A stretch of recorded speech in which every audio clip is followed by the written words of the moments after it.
Hello പ്രിയ നിക്ഷേപകർ, നിങ്ങളോടൊപ്പമുള്ള പദ്ധതി ഗുരു markets. കമ്പനിയെക്കുറിച്ചുള്ള പൊതുവായ വിവരങ്ങളിൽ നിന്നാണ് ഞങ്ങൾ ആരംഭിക്കുന്നത്. ഓരോ സൂചകവും കുറച്ചുകൂടി വിശദമായി നോക്കാം. നിങ്ങൾക്ക് വേണമെങ്കിൽ നിങ്ങൾക്ക് വീഡിയോ താൽക്കാലികമായി നിർത്താം. സംശയാസ്പദമായ കോർപ്പറേഷന്റെ ഓരോ സൂചകവും നിങ്ങൾക്ക് സൂക്ഷ്മമായി പരിഗണിക്കാം. ഇനി കമ്പനിയുടെ പ്രധാന സൂചകങ്ങൾ നോക്കാം. eBay Inc. Ticker EBAY.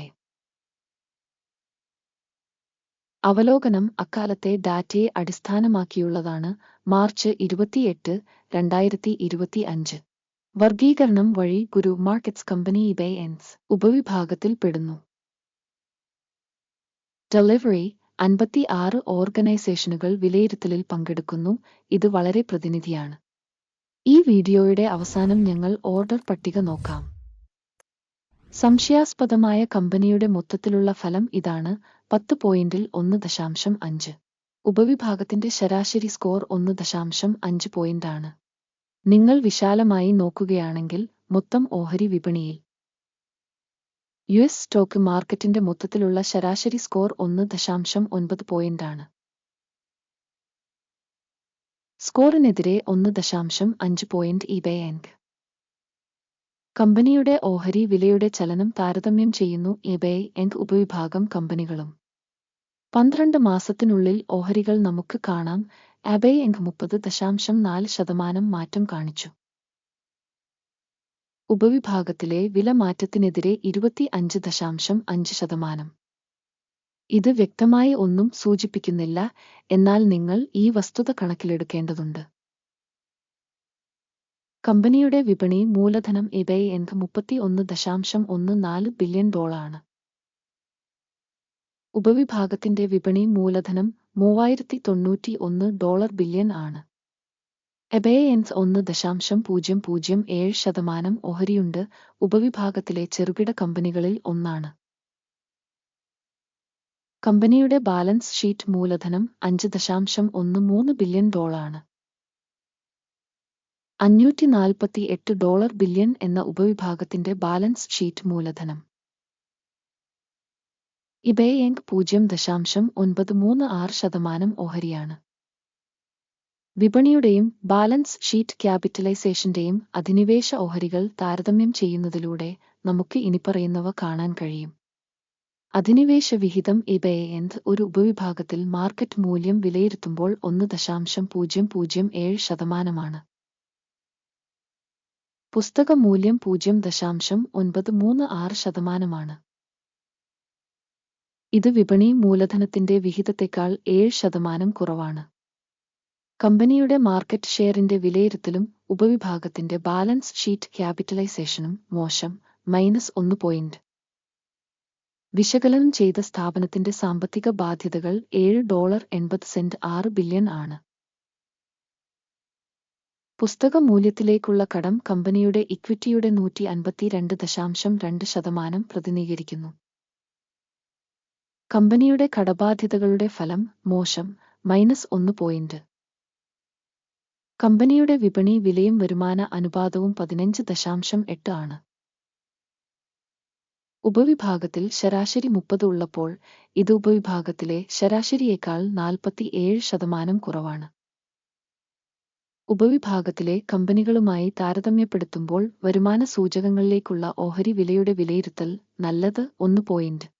കഴിഞ്ഞ 12 മാസത്തെ ലാഭം $1975 മില്യൺ. അടുത്ത 12 മാസത്തേക്ക് പ്രതീക്ഷിക്കുന്ന വരുമാനം $2488 മില്യൺ. നിലവിലുള്ളതിനേക്കാൾ 26% കൂടുതൽ. ഉപവിഭാഗവുമായി താരതമ്യപ്പെടുത്തുമ്പോൾ പ്രതീക്ഷിക്കുന്ന ഭാവി ലാഭസൂചകങ്ങളുടെ വിലയിരുത്തൽ നല്ലത് 0.5 പോയിന്റ്. കമ്പനി വിലയും വരുമാന അനുപാതവും 3. ഉപവിഭാഗ ശരാശരി 2.6 ആണ്. ഇത് ഉപവിഭാഗ ശരാശരിയേക്കാൾ 15% കൂടുതലാണ്. ഉപവിഭാഗത്തിലെ കമ്പനികളുടെ സൂചകങ്ങളുമായി താരതമ്യപ്പെടുത്തുമ്പോൾ സ്റ്റോക്ക് എക്സ്ചേഞ്ച് മൂല്യം അതിന്റെ വരുമാനത്തിലേക്കുള്ള വിലയിരുത്തൽ സഹിക്കാവുന്ന 0 പോയിന്റുകൾ. കഴിഞ്ഞ 12 മാസത്തെ വരുമാനം $10,340 മില്യൺ. അടുത്ത 12 മാസത്തേക്കുള്ള ഫോർവേഡ് വരുമാനം $13,020 മില്യൺ. നിലവിലുള്ളതിനേക്കാൾ 26% കൂടുതൽ.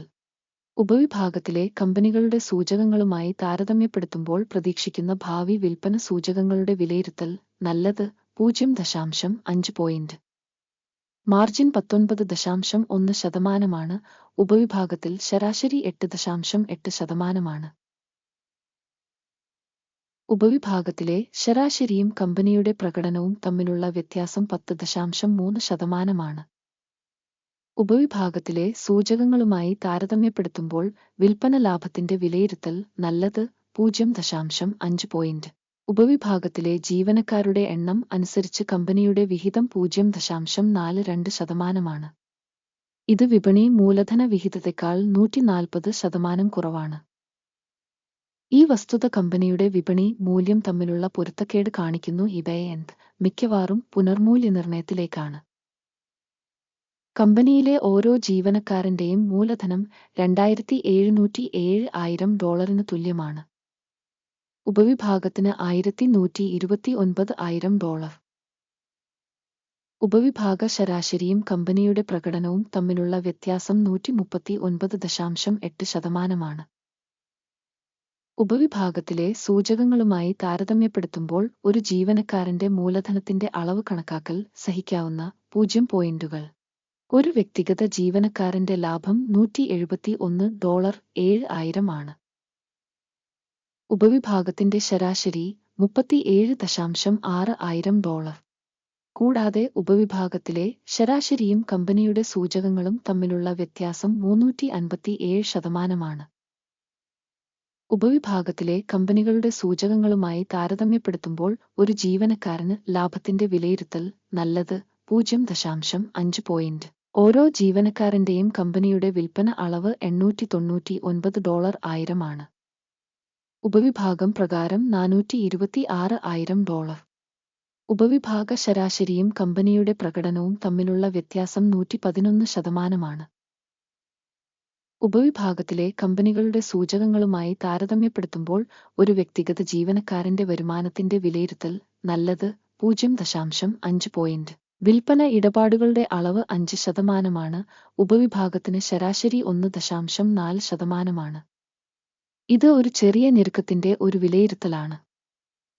സാങ്കേതിക സൂചകം വെസ് 14 കമ്പനിക്ക് 51% ലെവൽ കാണിക്കുന്നു. ഇവ